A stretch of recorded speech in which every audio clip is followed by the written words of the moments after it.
she's helped so many people in the world of small business, and she'll be leaving. She's going to go and help us with a very, very important year and a half that we have coming up, and the re-election, as they call it. And we look forward to that. We're going to be working very strongly. She's going to be doing a fantastic job. So she's going to be leaving. We'll be making the new nomination and appointment in the very short distance, and that'll be in consultation with Linda. But I just have to say that this is an outstanding woman who's done an outstanding job. And Linda, I want to thank you very much. Thank you. Thank you very much, sir. I really appreciate that. I'd like to know what has been your highlight and what are some of the great things you've done, just so they all know, so that we can put it right on the record. Well, the highlight has certainly been the fact that you asked me to take on this position. It has been an honor to serve the country in your cabinet, to serve the administration and the people of the United States and small businesses. You have 30 million small businesses. 99% of the businesses in this country are small businesses. So we've been able to help them at SBA. We've reimagined SBA with the great team I have there. They've just been awesome in helping us do everything. We've had great outreach to the community of small businesses. I have traveled all over the country. I've been to all 50 states. I've been to 68 district offices, met with over 800 business people, toured businesses. So I've really gotten a feel. When we talk about that optimism that's out there, it is there. It's palpable. Businesses are happy. They're taking their tax cut money. They're expanding. They're hiring more people. They're giving wage increases. It's incredibly powerful when you're out feeling it and talking to the businesses. And so we've had great outreach, more outreach to women entrepreneurs through a project that I've been working on with Ivanka. That's right. A learning platform.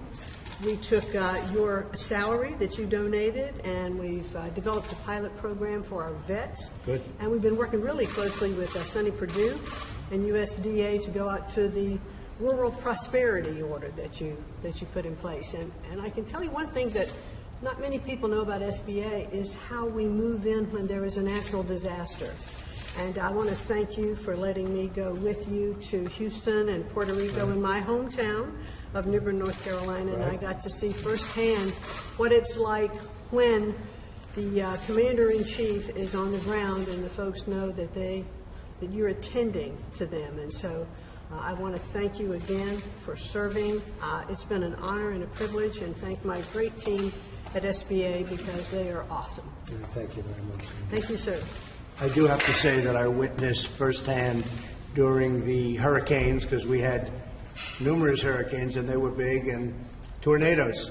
We had some vicious ones that we just left Alabama, and I've watched Linda and her people, the great job they've done helping people that really needed help, and they needed it quickly, and you have just been outstanding. So we're very, very thrilled at the great job you've done and at the job you're going to be doing. We're staying together. Very importantly, we're staying together, and we'll be announcing the next administrator in the very near future. Right. I think we pretty much know who that's going to be. So we'll be putting it out there pretty soon. Okay? Give us a clue. Somebody that's really good. Somebody that we know very well, and somebody that will fit in beautifully. And really, I think somebody you're going to be very happy with. Mr. President, the Attorney General said today that he intends to release the Mueller report in full to Congress and the public. Do you agree with that decision, and do you want the White House to take a look over it for privilege? Well, I have great confidence in the Attorney General, and if that's what he'd like to do, I have nothing to hide. This was a hoax. This was a witch hunt. I have absolutely nothing to hide, and I think a lot of things are coming out with respect to the other side.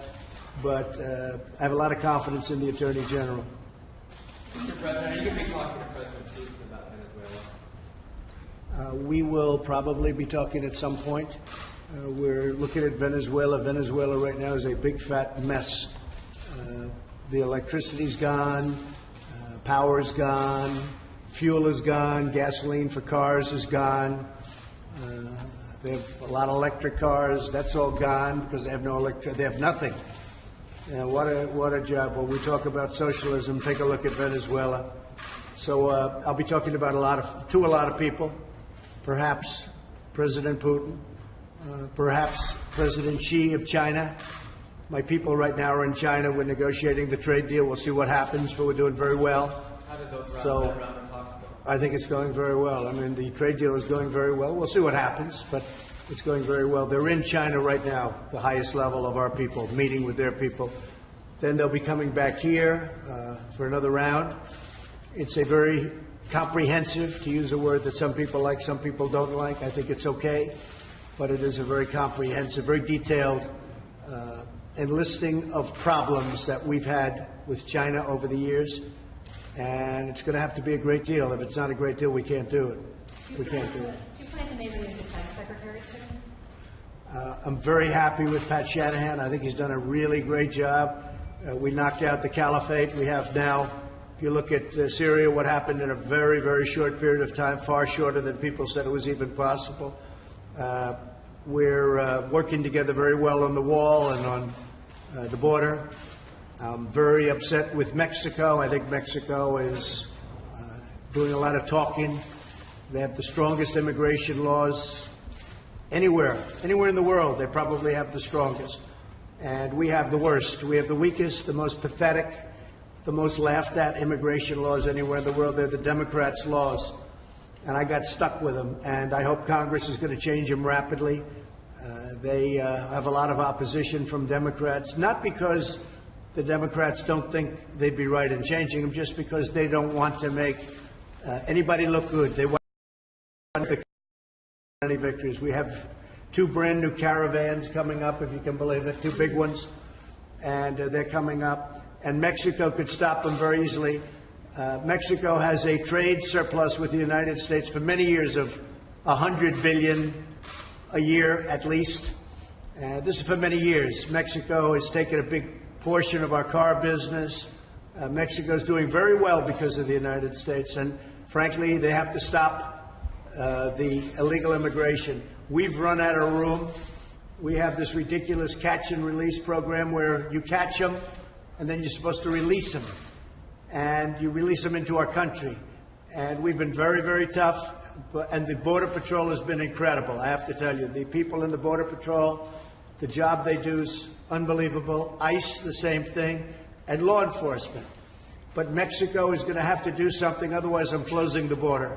I'll just close the border. And with a deficit like we have with Mexico and have had for many years, closing the border will be a profit-making operation. When you close the border, also, you will stop a lot of the drugs from coming in, because we take in tremendous drugs from Mexico, as you know as well as I do. So you close up the border and you watch the drugs go way down, too. But I will close the border if Mexico doesn't get with it. If Mexico doesn't stop it. They come in from Guatemala, they come in from El Salvador, they come in from Honduras, they come in from all over, and they come in from Mexico. And we're working very hard to stop it. We're building the wall, but until the wall is completed, it's really moving along well. In fact, we're going to have a news conference very shortly over the next couple of weeks at the wall as it's being completed and going up at sections of the wall. It's moving along rapidly, but still, we have a current crisis. We have a crisis. I know that you can go back 30 years and you go back 40 years, but I can't imagine it being any worse than it is right now. Sir, on that note, 2 children died in around December in U.S. custody, migrant children. Do you believe, given the rising numbers of migrant families and children at the border, your administration is equipped to handle that in a way that it tries to ensure that children are not dying of Well, I think that it's been very well stated that we've done a fantastic job. One of the children, the father, gave the child no water for a long period of time. He actually admitted blame. The other one was being brought to the hospital in an emergency, on an emergency basis. It is a very tough situation, and that trek up is a long, hard trek. And you see what's happening to women. You see what's happening to children. It's a horrible situation, and Mexico could stop it right at their southern border. They have a southern border, and they have a border that could be very well structured. It's very easy for them to stop people from coming up, and they don't choose to do it. Well, we're not going to give them hundreds of billions of dollars and tell them that they're not going to use their strong immigration laws to help the United States. So there's a very good likelihood that I'll be closing the border next week, and that'll be just fine with me. Mr. President, can you tell us why you overturned those North Korea-related sanctions? I have a very good relationship with Kim Jong-un. He's somebody that I get along with very well. We understand each other. They are suffering greatly in North Korea. They're having a hard time in North Korea. And I just didn't think additional sanctions at this time were necessary. It doesn't mean I don't put them on later, but I didn't think that additional sanctions at this time were necessary. They are suffering greatly. They're having a very hard time in North Korea. And I think because of the relationship being a good thing, not a bad thing, I think it's very important that you maintain that relationship at least as long as you can. But we get along very well. We have a very good understanding, so I didn't think that those sanctions were necessary at this time. Have you spoken to Chairman Kim since? No, I have not. Were you upset that your Treasury Department put those sanctions in place? Did they run those past? Not at all, because they were intended to go. People thought that they would go at that time. They had the right to do that. I just decided that I would not let it happen. In a certain way, it's like the Special Olympics. For many years it hasn't been approved, and then at some point it gets negotiated out in Congress. Well, I went out and I said, we're going to have funding for the Special Olympics. So that's why I approved that. It's a little bit of a similar situation with different parties, to put it mildly. So I just want to, again, I want to thank the job you've done. I'll tell you what, Linda has been so great. And when somebody does that good a job, I'd rather do it this way than just say bye-bye. And so I'm doing it this way. And I'll tell you, Linda McMahon is a very special person. And now she's going to be working with me very hard so that we keep this miracle that we've built. You saw what happened last night in Michigan. We had, if they would really report it, many, many thousands of people outside of the arena. The arena was packed. That arena was absolutely packed last night. And there was tremendous love in that arena. And you look at what's happening with Michigan and Ohio and Pennsylvania and Florida and so many places, North Carolina, South Carolina. You look at what's going on, Iowa. When you see what's going on in Iowa, so many different places. New Hampshire, I have tremendous reports of something we did up in New Hampshire. Our country is doing really well. We're the hottest country in the world economically, and it's going to stay that way for a long time to come. Thank you all very much, and Linda, thank you.